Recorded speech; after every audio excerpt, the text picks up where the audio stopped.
Bonjour tout le monde, c'est Yannick, j'espère que vous allez bien. Xiaomi revient sur le petit écran en lançant un nouveau stick, le Xiaomi TV Stick 4K dont voici la télécommande, qui apporte justement son lot de nouveautés avec la 4K comme son nom l'indique. Je vais bien sûr vous présenter ce produit tout au long de la vidéo. La concurrence devient féroce dans ce secteur. Est-ce que Xiaomi n'arrive pas un peu tard avec sa nouvelle proposition? On pourrait se poser la question. Et juste avant de continuer, si c'est votre première fois avec moi, n'hésitez pas à jeter un œil sur le contenu de ma chaîne et si ça vous plaît, abonnez-vous en activant la petite cloche, c'est le meilleur moyen gratuit de me soutenir, merci infiniment. Allez, on rentre dans le vif du sujet. Je démarre les hostilités avec la télécommande. De haut en bas, on aura les touches d'allumage, Google Assistant, les touches directionnelles avec un bouton de validation au centre, retour, accueil, 2 touches de raccourci pour Netflix et Prime Video, uniquement pas de Disney Plus ici, tiens. Et enfin 2 touches pour augmenter ou baisser le volume, un micro est niché sur la tranche supérieure, la télécommande est alimentée par 2 piles AAA qui ne m'ont pas été fournies. Sinon le plastique de la télécommande fait un peu cheap et se montre glissant. Le stick quant à lui me semble quasi identique à la version Full HD.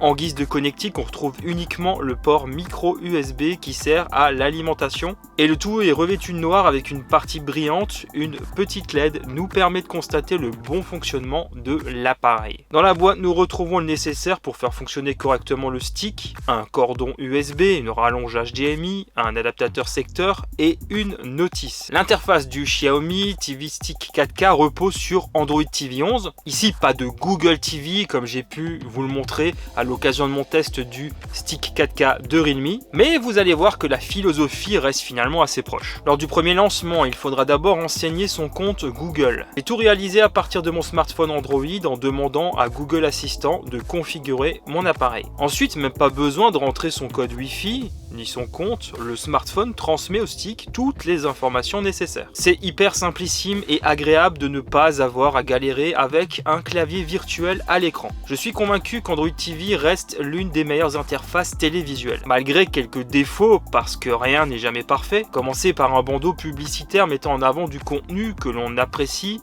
pas forcément. C'est vrai que c'est un petit peu dérangeant ce truc dans le fond. Ensuite, on va retrouver en dessous sous forme de tuiles les classiques raccourcis d'application que l'on peut disposer comme on le souhaite. Ce petit dock ne met en avant que celle que l'on veut. En général, celle que l'on va utiliser le plus souvent. D'autres menus sont disponibles en dessous, regroupant des contenus issus d'applications que l'on a installées, comme Netflix, Disney+, Prime Video, YouTube, etc. Cette partie-là est modifiable en fonction de ses goûts. Dans les autres menus, on va aussi pouvoir retrouver du contenu à visionner, ou télécharger des tonnes d'applications à travers le Play Store. On en retrouve pas mal et ici, ce sont celles qui sont adaptées à un usage télévisuel qui seront proposés. MyCanal, Molotov, Salto sont aussi accessibles. Bref, il y a moyen de se faire plaisir avec ce stick. Le catalogue est très garni. Il y a bien sûr des jeux. Dans certains cas, la télécommande fournie peut ne pas suffire. Mais on peut très bien y connecter des manettes en Bluetooth par exemple. Ce n'est pas forcément ce que je préfère faire avec ce genre de produit, mais why not? Chromecast est toujours pris en charge, rien ne change de ce côté-là.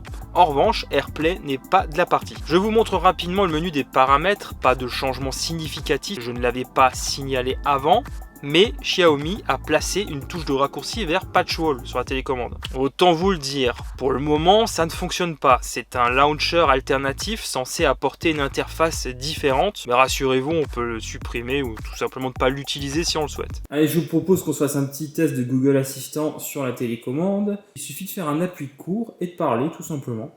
Quel temps fait-il à Paris ?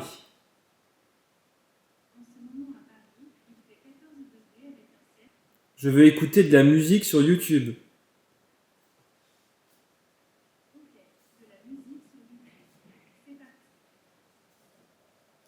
L'interface reste plus fluide que sur le modèle précédent puisque à l'époque il y avait uniquement 1 gigaoctet de RAM. Ici sur le modèle 4K on va passer à 2 gigaoctets de RAM et ça se ressent bien sûr dans l'utilisation du stick, mais ce n'est pas non plus la seule chose qui change puisque le SoC est lui aussi plus musclé qu'auparavant. J'ai fait tourner des benchmarks pour que vous puissiez constater ce qu'il en est. On est très loin des performances des Tegra disponibles sur les produits Nvidia Shield. Et ce produit ne vient pas boxer dans cette même catégorie. Pour un stick télé, le plus important reste l'expérience pendant le streaming. C'est quand même sa mission principale. De ce point de vue-là, j'ai passé pas mal de temps, mais ça fonctionne toujours de manière très correcte, fluide, pas de lenteur à déplorer, ni même de bugs. En tout cas, je n'ai rien remarqué pour le moment. Note la prise en charge du Dolby Atmos, des TSHD et Dolby Vision sur ce modèle. On va avoir beaucoup de plaisir à visionner du contenu avec ce produit.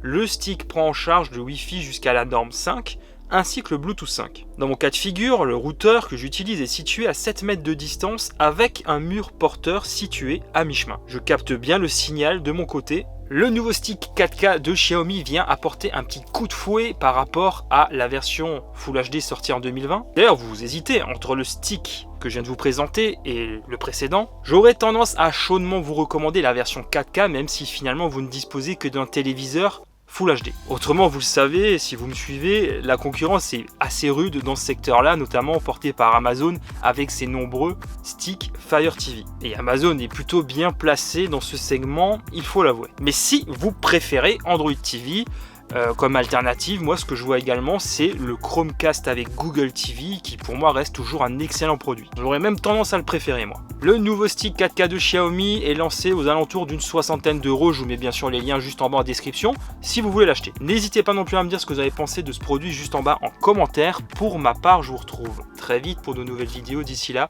prenez soin de vous, portez-vous bien, allez, ciao tout le monde.